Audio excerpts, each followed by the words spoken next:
Okay,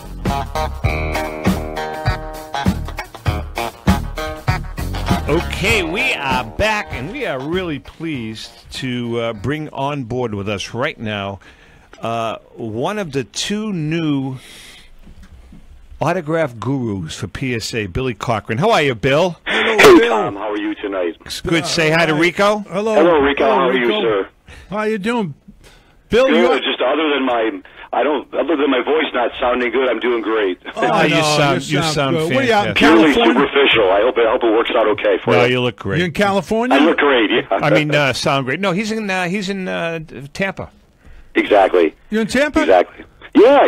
Work out of my Bill, Tampa house down here mainly. Good. Bill, I've got to I ask go to you. Sarasota in the winter. Right out. Oh, great. Oh, beautiful area. Yeah. Love the Gulf Coast. You're not a Tampa Rays fan, are you? No. I enjoy the Rays. I've been here 30 years, but it's difficult to establish a following for them. You know, they're still a relatively new team. There's so many transplanted Northeasterners, people like Rico that come down, and you know they're Yankee fans, they're Red Sox fans, they're Mets fans.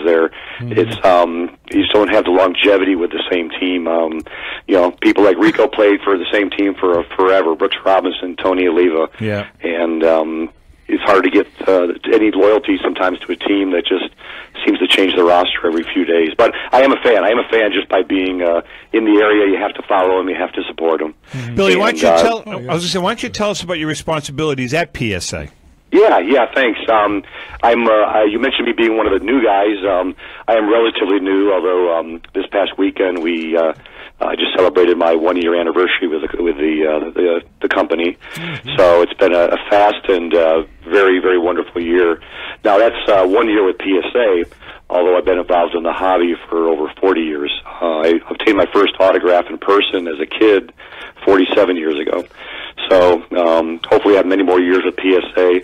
I am, as you mentioned, one of the authenticators. My personal specialty area, especially as far as what I've studied over the years primarily and collected, is older vintage baseball. Primarily guys from the 30s, 40s, 50s, 60s, even up to the 70s, some of those glory years. Although, of course, we were continually learning all areas. We have experts on the team as well that are very, very well versed in football and basketball, some other sports.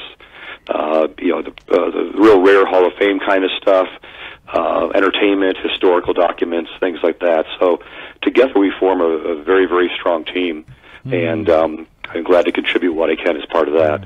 The authentication process is really kind of like being a utility man. I cover items in person in the offices in both California and New Jersey as needed. I prefer to stay in my Tampa home and work out of here whenever I can. There's some things going on here locally. And I mentioned to Joe Orlando when we first started talking over a year ago, I said I'd really prefer to stay in Tampa. And he said, that's fine. He said, even if you packed up and moved to Los Angeles where they're based, he said, you're still going to be in the wrong city half the time. I said, yeah, that's true, because we do, in addition to the in-person authentications, we do, in the offices, we do card shows, we do sports shows, Comic-Cons throughout the country. We might do an on-site visit, and even within the category of an on-site visit, that might be a baseball card store one day. It might be somebody's house the next day, maybe a widow, the third day or something. So even within that category, it's very, very mixed as far as where we travel, what we do, and the kinds of things that we come across as a result. Bill, I wanted to ask you, you mentioned the old cards. You checked the old cards a lot. Was there much, counterfeiting in those days? I mean, we know the stories about Ted Williams and Mickey Mantle, that there were counterfeiters and all that, but was there much? Well, they weren't really counterfeiters. They were having people sign for them. Right. Oh, and okay. It's interesting because we sometimes try to distinguish between a counterfeit versus a secretarial example versus an outright counterfeiter, where they're doing it more in a malicious manner. It's a great question, Rico, and it's always been going on. It was really even going back on then. Oftentimes, though, again, it wasn't a malicious thing, just due to the volume of items that people like Mickey Mantle and Ted Williams had to sign. They often delegated that to some clubhouse personnel, or they weren't around. Maybe the clubhouse people were just trying to fill out a team baseball, say, and just get everybody on there that people would want, just more to help the fan or collector more than anything else. And of course, years later, we have to try to separate some of that out, and a lot of it's better than other examples, but it's out there, and we have to certainly be aware of it. That must have been a bear when it got to the point of trying to, I'm sure. As a matter of fact, I think I read somewhere that one of the clubhouse boys that Mickey had. I mean, it took years before you guys really. Oh, some of them are absolutely terrible. I mean, of course, you can tell right away. It's like a little kid was just trying to play around on the baseball. But you're exactly right. Some of them are very, very good. Certain teams in particular had guys that would do it over a period of years. And as a result, it wasn't just a one-day thing. They actually tried to emulate the signatures, and they would do an entire team on, say, like an official baseball or something, that was laying around the clubhouse. Sure. And thankfully, with enough study and enough experience, and certain things begin to stand out, and you can see these spot these patterns pretty quickly. Rico, I'm going to ask. It certainly makes it challenging. I'm going to ask you a question, Rico, without you obviously mentioning names. But were there players that you played with that had clubhouse guys sign for them once in a while? No, none. Nope. We had every game at home, 81 games.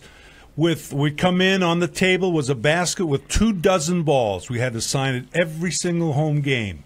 Wow. And really? Yeah. And they checked us off. In other words, once we signed, they would check us off.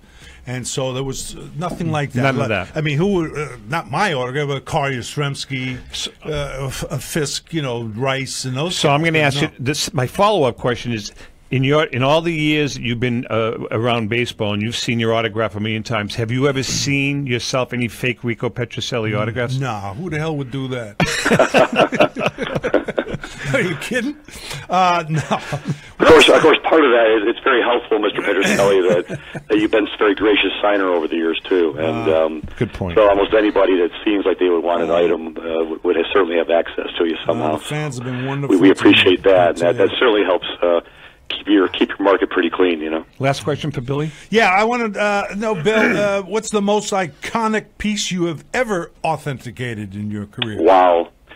It's interesting because, again, being in this business for so long, every day is a new day, and we truly get excited about the things that we see.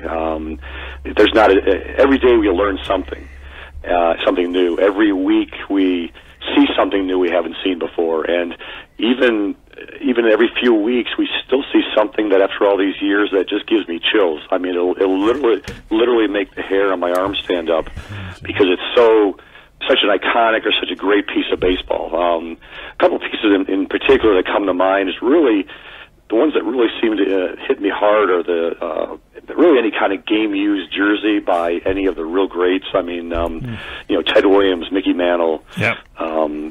Any of the Stan Musial, any of the real Hall of Fame names that you hear about all the time. Maybe a baseball bat that Mickey Mantle used in a game, and just to be able to hold that in your hands and think that Mickey held that, and wonder maybe how many home runs he hit, during using that bat, and just to be able to be near things like that and just touch it just for a second, it's really really an exciting thing.